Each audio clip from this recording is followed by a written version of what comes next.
Welcome to this first lesson of Module 2, and in this lesson we're going to be taking a look at stylistic elements of the head shape for Manga Style. And starting right off the bat, we're actually going to compare a Manga styled head to more of a Western styled head, or heads that are based on idealistic proportions, or your sort of realistic skull type. On the left, I'm going to do the Western style head, and on the right, I will do the Manga style head, and I'll talk through what is actually different about these two as we go through it. So I'm going to put down a center line here on our Western style head, and just to follow the contour of that sphere. And I'm going to start implying with this little ridge. These are 3/4 views, by the way. I'm going to start implying with that little ridge the eye socket, move down into the cheek, and start defining my chin and my jaw area. And then I'm going to pull that up. I can draw in my ear shape here and get the rest of my head. We'll keep things rough and loose. And because I've defined the ear, that helps me already define out the top of my eyebrows and the bottom of my nose. You can see already that this is significantly different from how we measure out our Manga style. Moving into the Manga illustration here, let's just neaten that circle up a little bit. I'm going to come down with more of a flat line, and I'm going to drop my cheek very low and come into the chin, and then bring up that shape again. Almost have a cheek-like line again, and then come back into my head. Let me just modify that angle. All right. And we know, based on our proportions, that half of our vertical height here defines our eye line. All right. Let's go back to the Western style head. And I'm going to draw in some eyes. Let's just keep it a sort of a Western style cartoony design. Put in our eyes here, draw in a nose, put in a mouth, and let's get some eyebrows in here, and draw in a bit of a neck. And you can already see that the proportions of the Western style drawing are significantly different to Manga style in a number of ways. Let's get back to our Manga style drawing here, and we're going to mark it our third. We'll draw in our eyes here, just our eye indications, put in our nose, put in our mouth,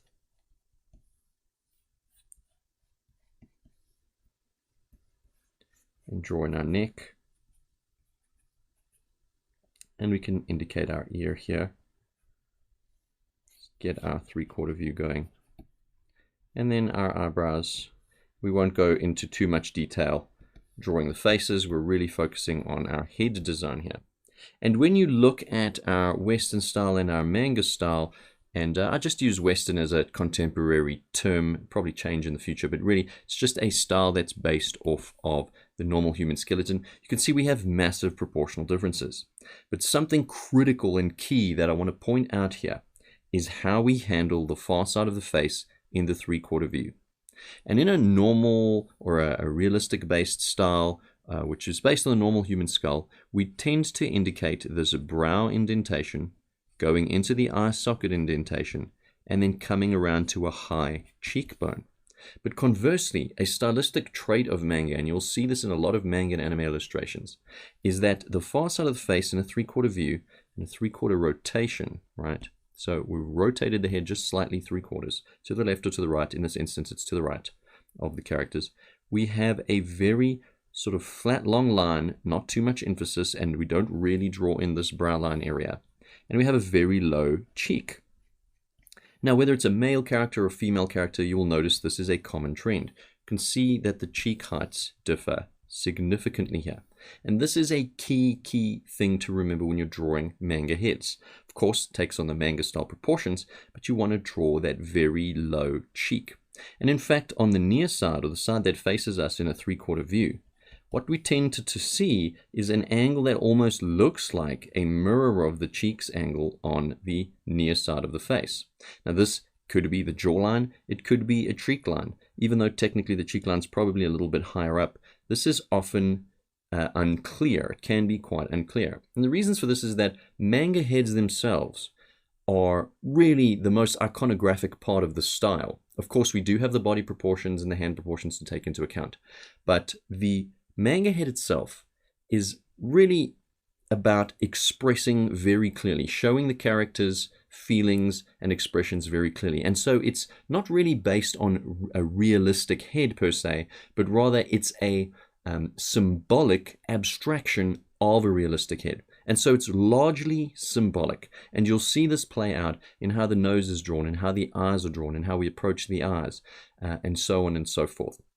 Now, if we take a look at a normalized sort of skull drawing, and I'm just going to do a quick rough version, you'll see that a normal human skull tends to have the cheekbones kind of fanning out in a wing sort of fashion.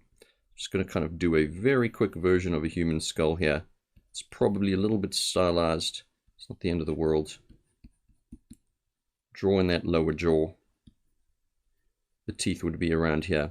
The main important factor that I want to point out over here is really this section here of the normal type of skull, where we kind of have the indentation coming around, this wing of the high cheekbone, which then kind of curls in, and then we go into this sort of half-cylinder shape of the front of the mouth.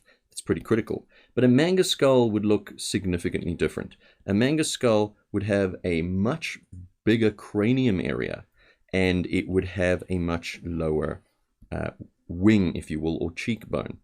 So the manga skull would be something like this, significantly larger eye sockets for one thing, and a very low down cheekbone structure, something like this.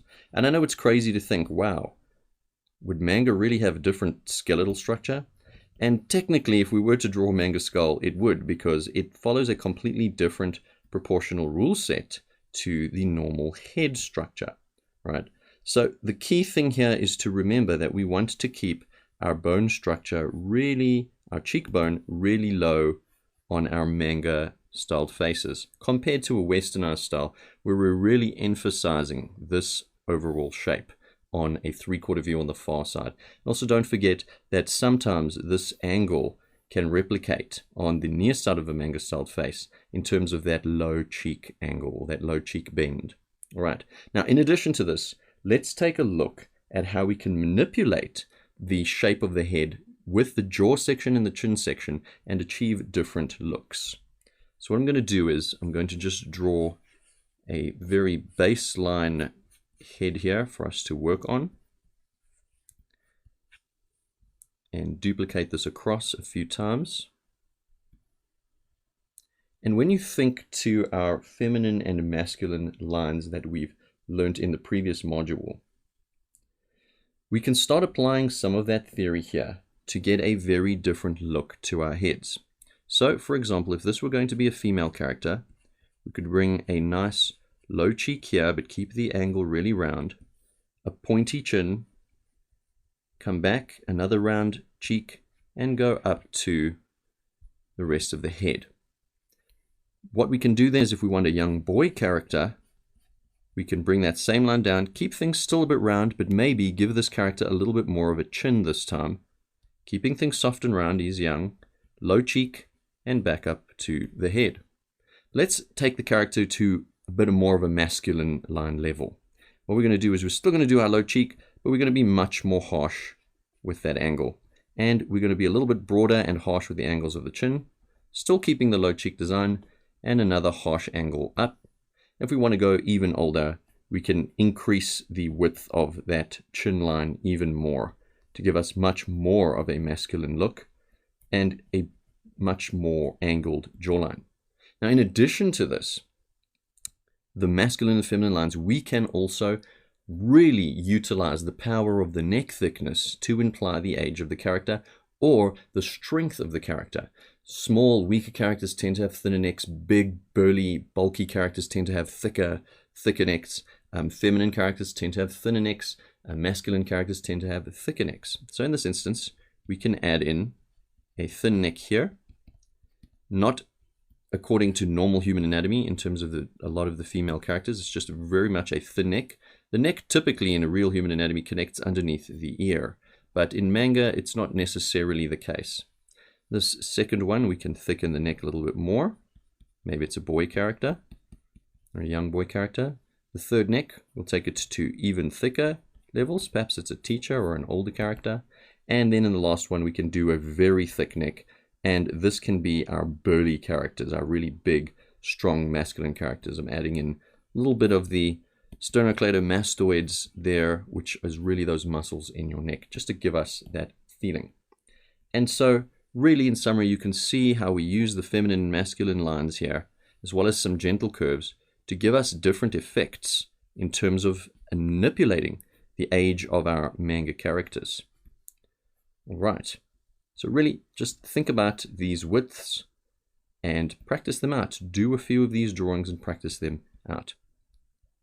In this lesson, we've really sought to take a look at how we approach our head designs. It's important to know the cranium doesn't really change much, right? The cranium really stays a sphere in manga style drawings, and what we can do is we can really use our lines, our feminine masculine lines, and the shape of our jaws and our chin lines to define the gender or the masculinity or femininity of our characters. Going back to these initial illustrations, really keep in mind the absolute difference in proportions to westernized style or idealistic proportions, which you can learn more about in Character Arts called Complete Character Drawing if you want more character fundamentals, and the difference between that and the manga style proportions, which you can see are significantly different. Absolutely significantly different. So really, when you're drawing in a manga style, you have to put your brain into a different gear and really grab at its proportional rules and the way manga is done. Also, finally, in ending, keep in mind the symbolic nature of manga style heads. Really about simple, easy to read expressions that can appeal to young people, very young people, up to very old people, where realism is secondary to understanding the character's expression and their feelings and their emotions. That is it for this lesson, and I'll see you in the next lesson. In the next few lessons, we'll be taking a look at drawing eyes for manga and anime. And I'll be showing you a fundamental guideline on how to approach drawing these eyes so that you have a strong basis as you move to create more sub-styles or your own looks and feels. Now, there are multiple types of ways to draw manga and anime eyes. And if you're interested in manga drawing, I'm sure you've watched tons of anime, read tons of manga, and you have an understanding that different genres tend to have different looks. In addition to that, different ages and different genders can have different eye style designs. And especially in some manga and in some anime, the girl eye designs are completely different from the guy eye designs. And so I'll be showing you a fundamental guide on how to approach drawing all the eyes, but we can use that to expand into multiple substyles. Finally, multiple style demos are included in this section. So really use that as a guideline to help you really get a good, strong feel of how to draw manga and anime eyes in a very authentic and appealing way. Great, I'll see you guys in the next lessons. We're now going to take a look at the guidelines for drawing manga eyes. And as guidelines, they serve as a basic rule set that allows us to create an innumerable amount of manga-styled eyes from these basic rules. This is one of the most important modules in the entire course, and one of the most important lessons in the entire course. So please do take notes here, and let's get right into it. So the first thing we want to draw when we're drawing manga eyes, and we've marked out our eye location on the head, is we want to draw the upper lid line. And the upper lid line may curve to varying degrees, but it's important to note that it's typically darker than the rest of the lines of the eye, and it's typically pretty thick. So I'm going to just draw this in, and also drawing it in with multiple lines actually helps create the impression, if you're going for this type of look, of eyelashes. Speaking of the eyelashes, they're typically more horizontal than vertical with manga styled eyes. So here I'm just drawing them in kind of horizontally, not too vertical coming out, and probably not too many of them. By vertical, I mean we don't want to do this type of thing. It's not to say you can't, but typically they're more horizontal than they are vertical. And once the upper lid line is in, we then add in the corner line. And this is the outer corner line. And this does not typically connect around the whole form. We never typically draw manga eyes with lines that kind of box the eye in. There is a lot of implied detail, as you'll see as we move forward. So in this instance, I'm going to create a nice little dynamic shape here And it goes from thick to thin, thick at the top, thin at the bottom. And keep it nice and loose and rough. And we're going to draw in that corner. On the note of the eyelashes again, do note that they are underemphasized when you're drawing male characters. Whether you're drawing rounder style, large manga anime style eyes, or you're drawing the shorter type, whenever it's a male character, typically you want to underemphasize the eyelashes, unless there's some particular reason you want to have them in there. So we've drawn the top of the eye line, the upper eye line, and we've drawn the outer corner line. Next up, we're going to draw in the eyelid crease. Now, typically, the eyelid crease is a short little line that appears on the inside area of the eye. And normally, in real eye, we draw the eyelid crease something like that. And of course, there are manga styles where you do have the eyelid crease fully drawn in. But by far the most common is to have a short little eyelid crease like this at an angle on the inside area of the eye. Next, we can move to drawing in the iris shape. Now, the iris shape in manga can be very long and ovular, very big and circular, smaller and circular. It can take on a bulbous shape as well. You have a innumerable amount of options here. But effectively, you tend to want to draw a nice round and curved iris shape. So in this instance, I'm just going to put in an iris shape, let's say something like this. Let's make it a little bit bigger. And depending on the style you're going for, you can either have this top section cut off a little bit, or you can have the full roundness of the iris appearing underneath the upper eyelid line. In this instance, let's leave a top section cut off a little bit. Once the iris is done, it's not a bad idea to often thicken the lines of origin that come from the eyelid line. So you'll see here, I'm going to just add in some thickness here, just so that from a distance, it's very clear that there's almost an alluding to a shadow over the top of the iris. And of course there is, which is the upper lid shadow. We'll get to actually rendering that in just now. Now regarding the lower eyelid line, typically it's left out, or if it is drawn, it's drawn in as just a short line. In this instance, let's draw it in like this. That's not to say that you can't expand on the style, but typically speaking, it's generally a short line or it's left out. It's not even drawn in. And while we're talking about the lower eyelid line, we might as well talk about the tear duct area and the lower lid's inner section, which are also not really drawn in. If the inner lid is indicated, it's usually by an inner line, something like this. In this instance, I'm going to leave it out, but you can put that in if you want to indicate the inner line. And what happens really is that this becomes an implied detail, so that the viewer's brain kind of gets the information made up imaginatively, the differentiation between the skin area and the eye area. However, when manga is colored, the difference between the eye white and the skin is made clear with a color, but there is no actual line drawn there. Keep in mind once again, these are guidelines for a baseline foundation for drawing manga eyes. And you'll see in the demos how we can totally expand on this to create tons of great varieties of eyes. Continuing on, once we've drawn in the pupil, once we've drawn in the iris, we can then draw in the pupil. And in this instance, I'm just going to draw a normal sized pupil here. And I'm actually going to move ahead and do some shading on this pupil.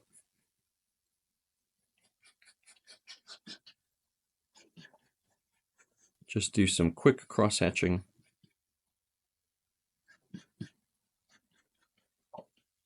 And let's also shade in our iris. Typically, we want the iris to be shaded in somewhat lighter than the pupil. I'm using cross hatching here, but of course you can use actual shading or you can use color fills on computer. And the eyes being shaded is quite important, even when you're dealing just with line art with a manga style.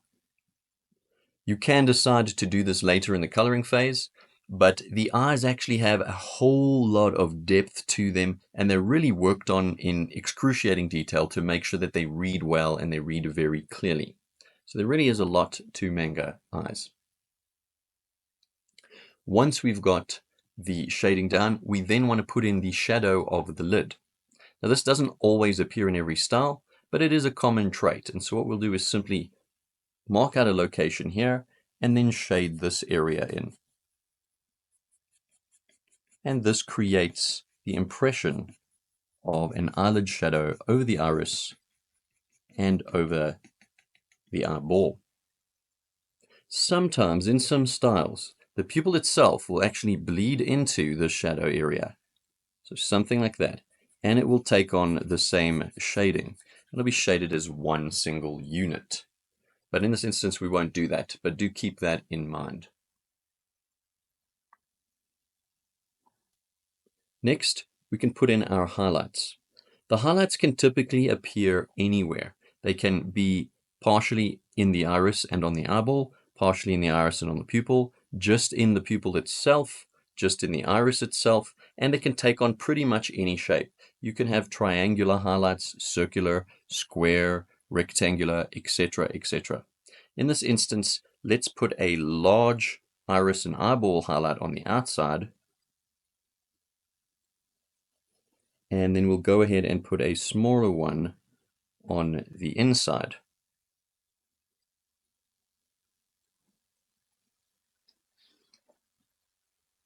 Now, expressions do modify this basic guideline design.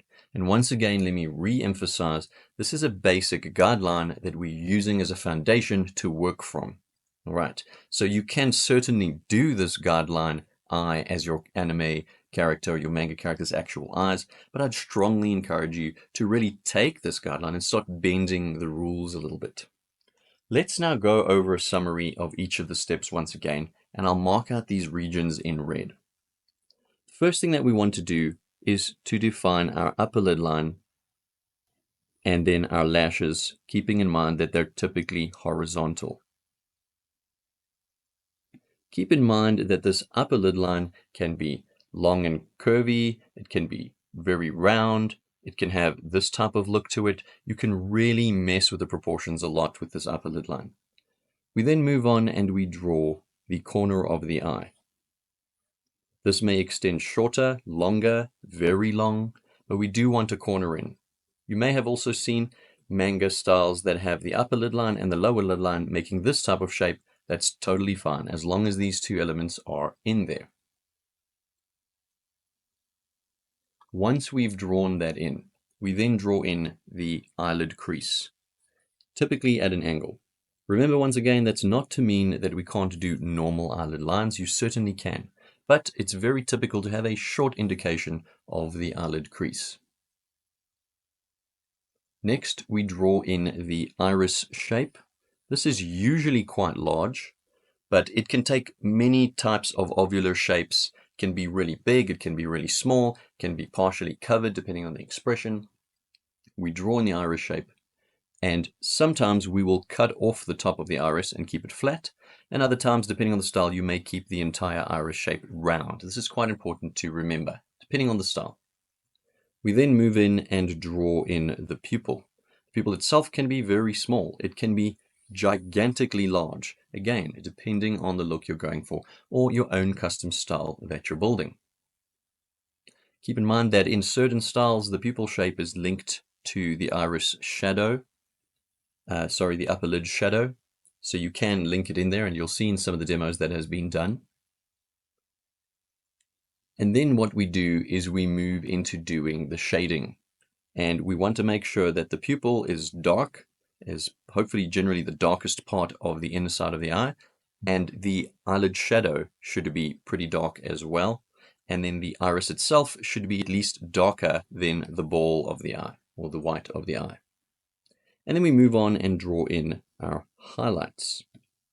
Just a point to note, remember that the lower lid line is usually quite short, if not appearing at all. That is up to you. Of course, you can extend a little bit longer, you can bend the rules. Take a look and see what you're able to achieve with the lower eyelid line, and if it matches the look and feel that you're going for. And once again, expressions do modify the base eye design, which we will be looking at further in the expressions section. I hope you've taken notes. This is your baseline foundations and steps for drawing convincing manga eyes, where we can elaborate on this basic design by changing the size, the spacing, and of course, some of the locations of the elements. That's in the lesson, and I'll see you guys in the next lesson. Welcome to this eye stylization, time-lapse, and commentary demo. We're going through about 10 different demos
some inner eye details, just kind of hinting at the possible lines that sometimes occur in the iris, changing those pupils to smaller dots and some square highlights.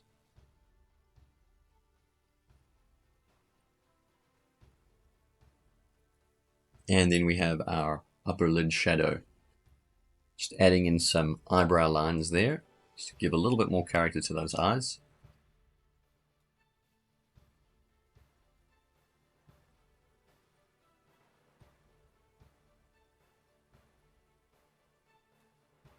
And in this fifth demo, going for a little bit more of a girly type of style, a very soft round eye.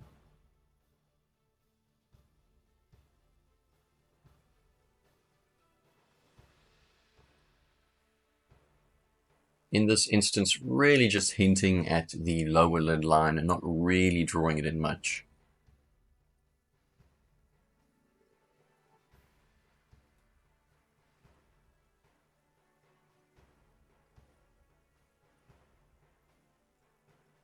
And a nice round version of the upper lid shadow there, kind of a strange way to express it in a way, but it definitely works So it's definitely something to keep in mind.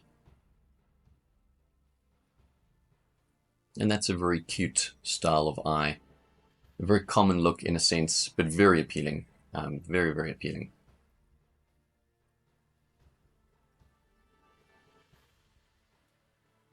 In our sixth demo here, more of a male type of eye. Doesn't have to be male. This is a vertically shorter style of eye. The eye space still takes up its third, but we draw these eyes a little bit more horizontal and with less vertical height to them. In this instance, I definitely underemphasize the lashes.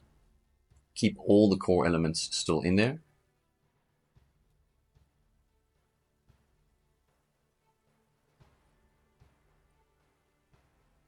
You can see it's a little bit more of a male style of eye. You can change that with lash thickness though, and emphasizing the lashes more. In the seventh demo, the outer eye corner is almost like the bottom of a heart shape turned on its side. This is also quite a typical and common style you'll see, also very appealing. Great for younger characters, especially younger girl characters. It just adds a kind of softness to the eye and no emphasis on the bottom eye line. We have big, very round eyes in this particular style.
Particular look. You may have seen this done in some anime or manga before. It's quite a nice effect.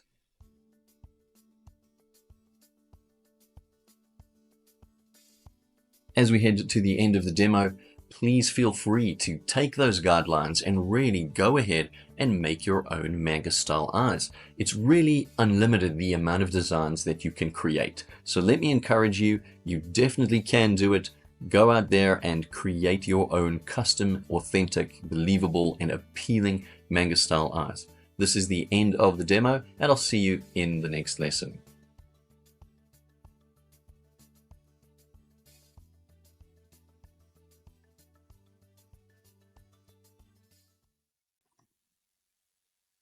In this lesson, we're going to take a look at the difference between real eyes and manga eyes. And there is a substantial difference that is going to change the way you approach drawing and understanding manga eyes. So let's get into it. Real eyes are fundamentally built on forms, and those forms are the sphere, and we then put in our iris and our pupil. We have convex and concave shapes for the iris and the lens that goes over the iris. Let's imagine a lens over here. And then what we do is we wrap the eyelid forms around this ball. So a real eye is built on forms. It's very much like sculpting, right? We imagine these forms when we're drawing a real eye. And then we can go in and add the anatomy. And here we've got an eye at a 3/4 view. Probably have the tear duct and stuff on the other side of the ball of the eye. And we can add in the lashes and so on, lower lashes, and what have you. And so we have these 3D forms that the real eye is built on.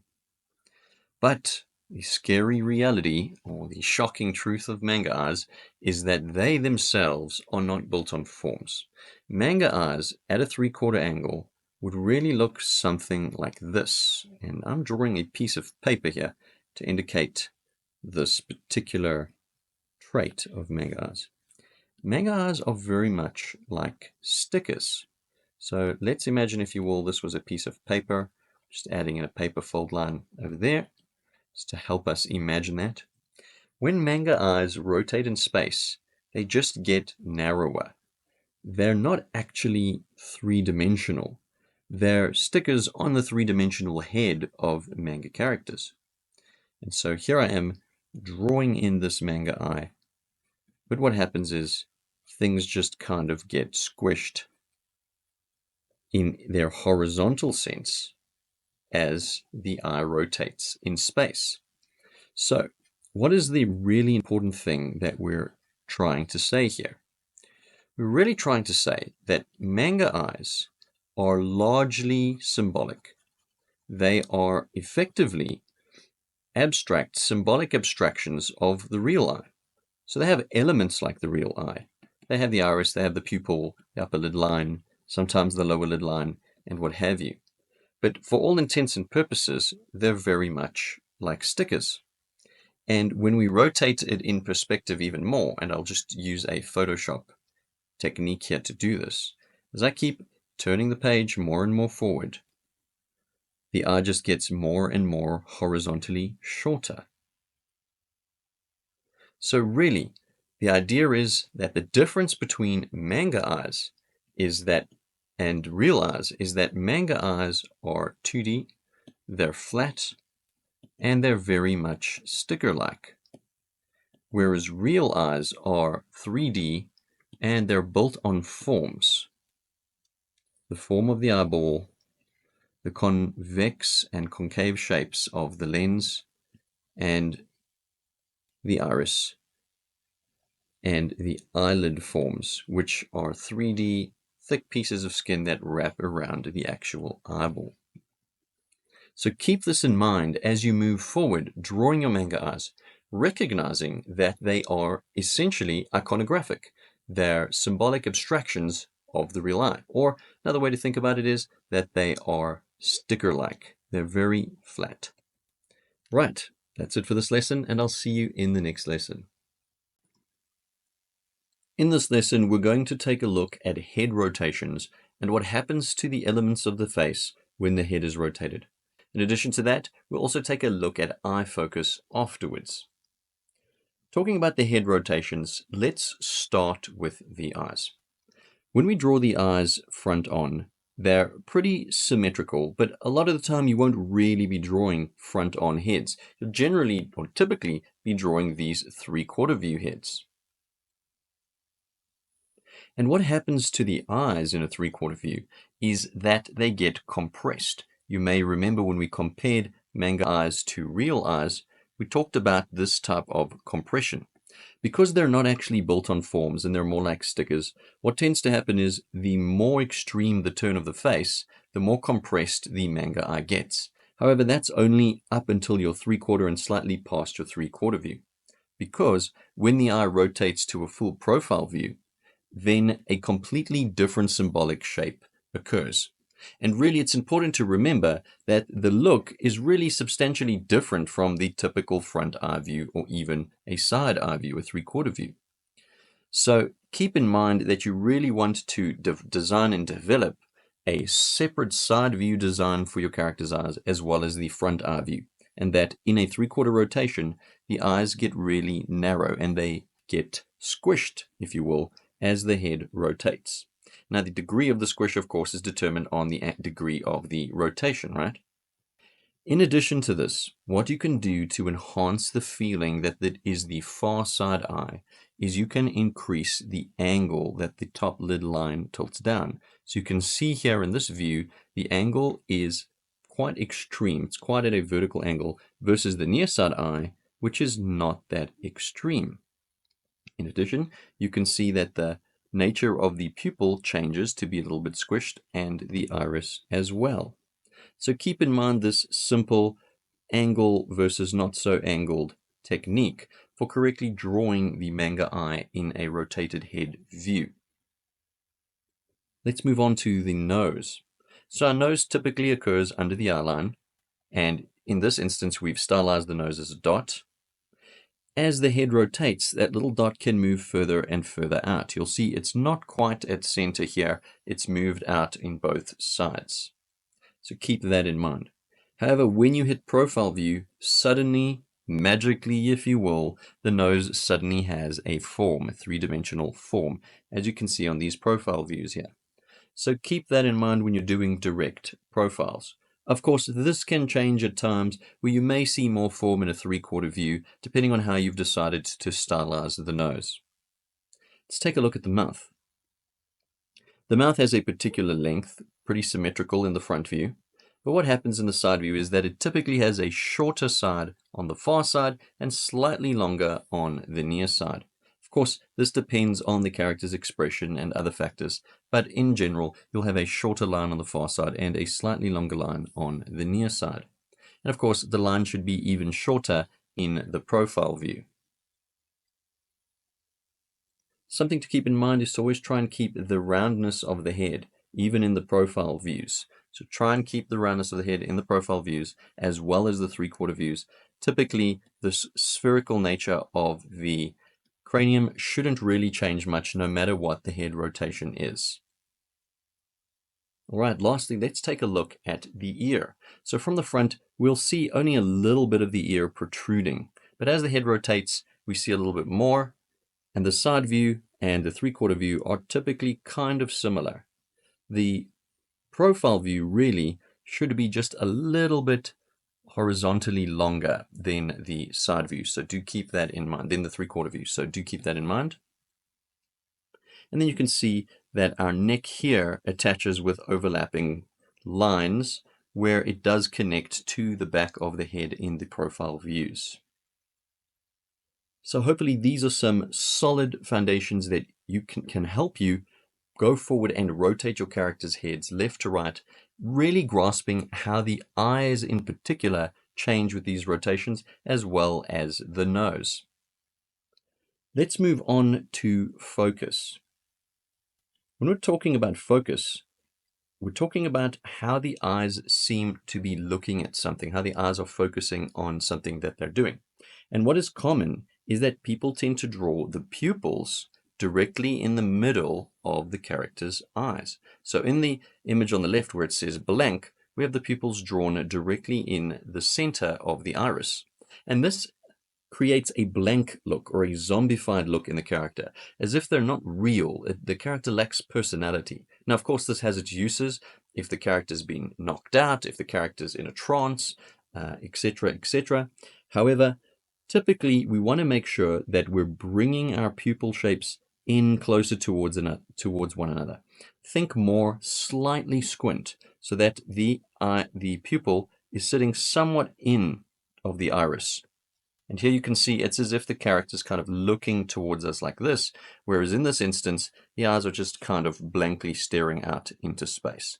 So focus is really one of the sort of subtle secrets, in a sense, of good character drawing, whether it's comic books, manga, animated drawings, or what have you, because it's such a subtle technique, but it is very much reflective of the real world, of how we really look at things and how our eyes tend to focus on things. And it really adds so much personality and life to your manga drawings and to your character drawings. So don't forget to focus your pupils. Your characters typically are looking at something. They're not zoning out or having a blank stare as to whatever they're looking at, unless, of course, there's specific reasons you want that. So keep blank and focused in mind, and try to draw your characters looking at something by focusing their pupils, bringing them a little bit in of a squint to each other. And that is the end of this lesson. I'll see you guys in the next lesson.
In this lesson, we're going to take a quick look at the role that eyes and forehead height plays in determining the gender and the age of characters. And we're going to start off with gender.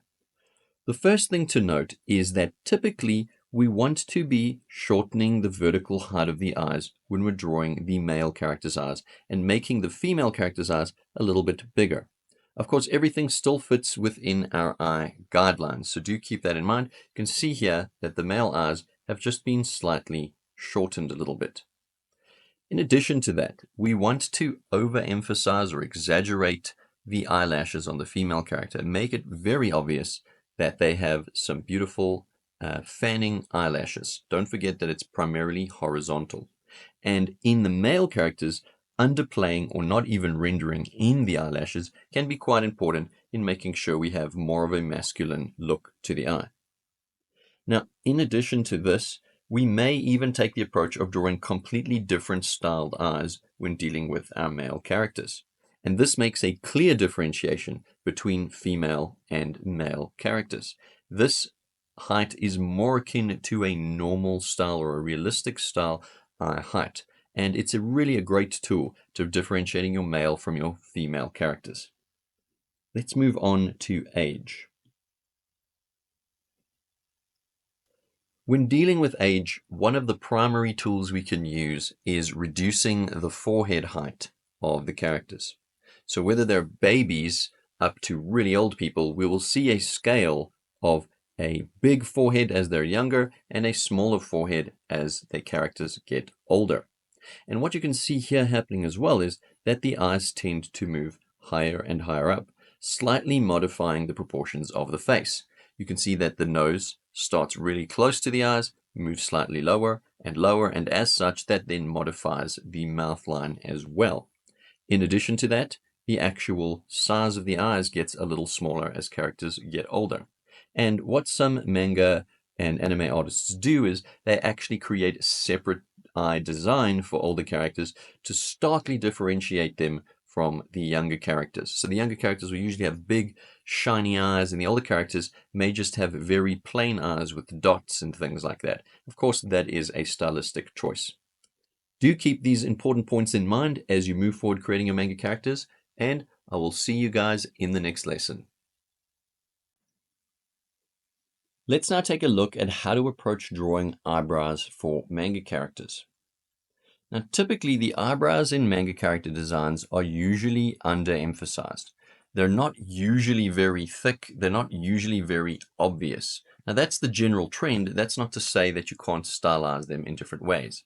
And a lot of the times, they'll appear just as a simple curved line, sometimes over the hair as well, just to reinforce the facial expression. You may also see designs where there are very short, front-weighted eyebrows. The great thing about eyebrows is that they're pretty straightforward to draw, and you can really play with the design of them a lot. So in this instance, we have some nice short eyebrow designs. Certain male characters may have very thick eyebrow designs, whether they're just a single shape or they have some weighting in the front of the shape that tapers a little bit back. You can see here that this really has a substantial effect on the look of the character, by giving them these nice thick eyebrows.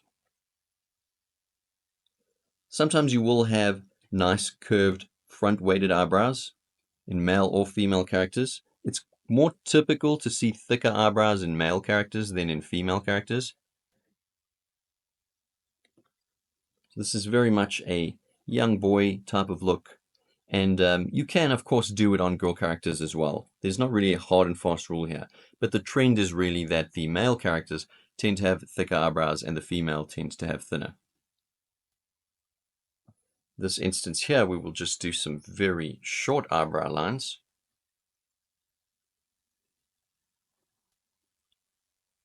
And last but not least, we'll add some extra curvature to these eyebrow lines in this girl character and have them wrap around a little bit. This is somewhat atypical to see this particular angled bend in anime style eyebrows, where we have this bend occurring here. But nevertheless, it's your drawing, it's up to you, and it should work out just fine if that's what you want to go for. But keep in mind that typically we're seeing very thin eyebrows of the characters, and male eyebrows tend to be a little thicker, but it really is one of those things that this is more of a guideline than a rule. This is the end of the eyebrow lesson. In this lesson, we're going to take a look at some ways to draw manga style noses. And there really are a variety of approaches to this, varying in degree from more realistic to more simplified and symbolic. But to start off, we're going to take a look at a real world nose design first.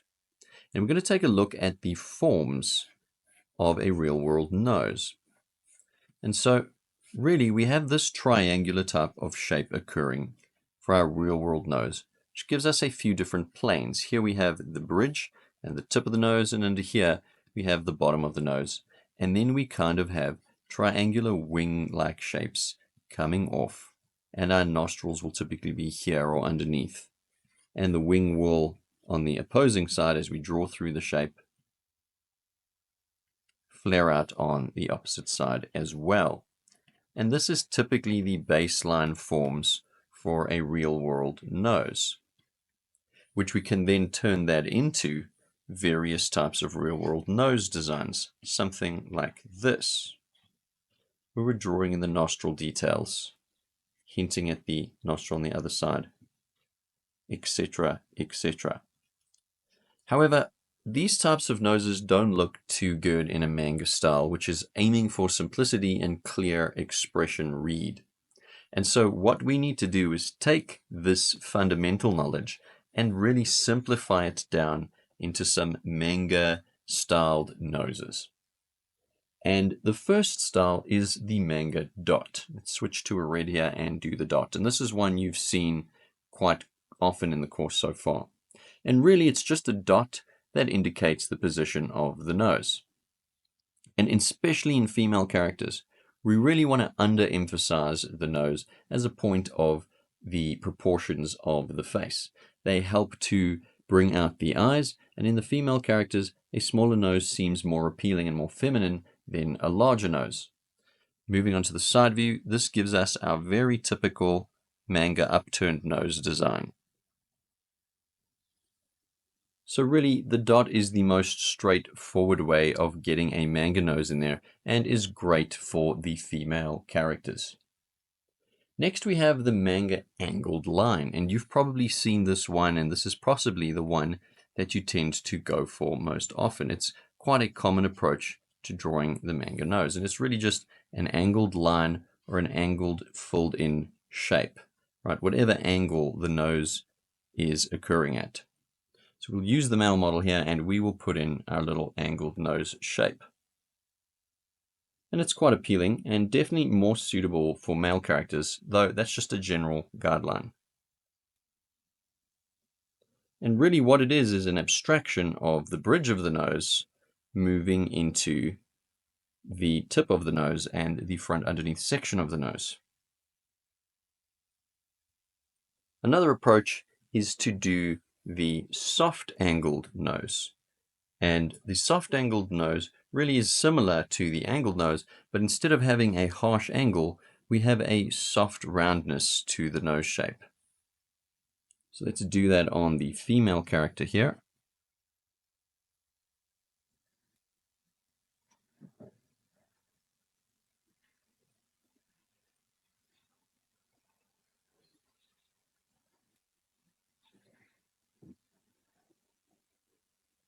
And then another approach that we can take is drawing the angled nostrils. Really just two dots in a V-shaped type of angle. So just keep the V-shaped type of angle in mind. We'll do that on the male character. Might as well leave that nose there.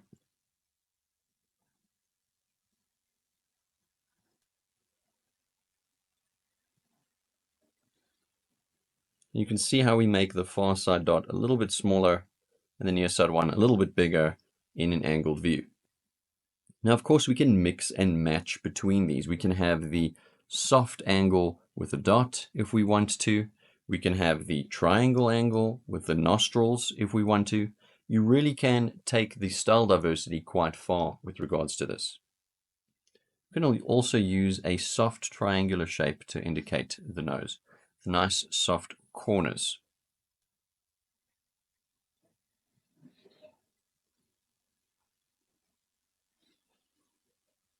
Finally, for stronger, burlier type of male characters, we can definitely add in more of a realistic type of nose, where we're drawing either an over or under-shaped bridge, getting in the nostril designs, using some masculine lines to define these elements, and really getting more of a masculine design in.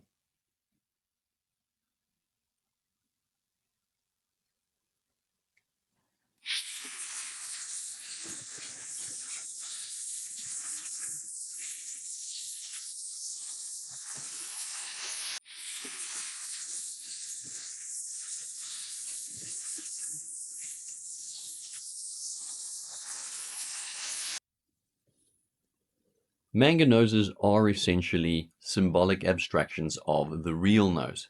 And while it's a great idea to go and learn the design of real noses, it's really important as well to understand how manga noses are these iconographic symbols.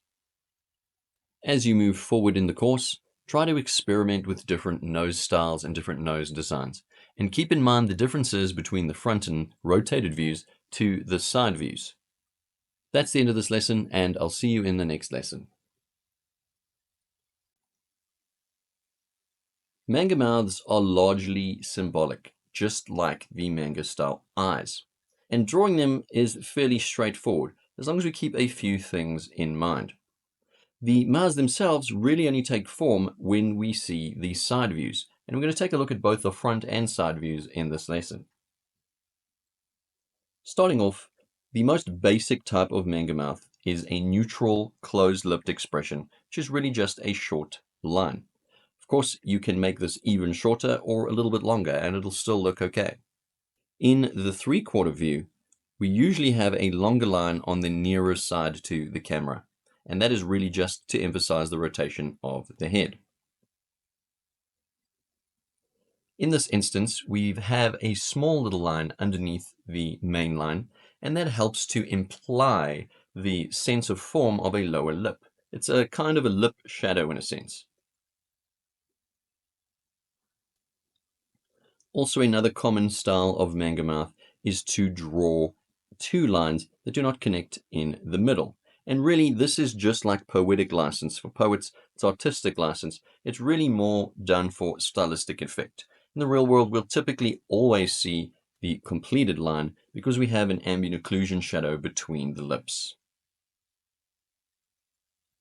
And something we will deep dive more is how we can use mouths to create a multitude of expressions along with the eyes and the eyebrows, keeping in mind that the mouths are largely symbolic. So you want to treat them more like stickers or more like graphics and less like 3D forms per se. In this instance, we have just a simple shape with an indication of teeth and a tongue, which is used to give us a wide open mouth smile. And on the left side, once again, we have a longer section on the side that faces us. Let's take a look at the side views. And in the side view diagram here, we can see two different versions of the side view. There is some contention amongst anime and manga fans as to which type of side view mouth is better, because this is called side mouth, and I think it's really fading out of popularity, but it's very, very, very, very common in anime and manga to see side mouth, which is not technically possible in three-dimensional space. But that said, we have to keep in mind the symbolic nature of the mouth, and in fact even of the profile view eye. On the left-hand side, however, we have more of a three-dimensional formed mouth, and this looks a lot better in a general sense, but sometimes it's a little bit harder to express the same type of emotion that's being expressed more clearly with the side mouth. Effectively, you can see that expressing with the mouth is pretty straightforward as long as you learn a few basic lines and a few basic shapes, which will help you achieve a plethora of emotions. And that we will deep dive in the expressions part of this course. That's the end of this lesson, and I'll see you in the next lesson.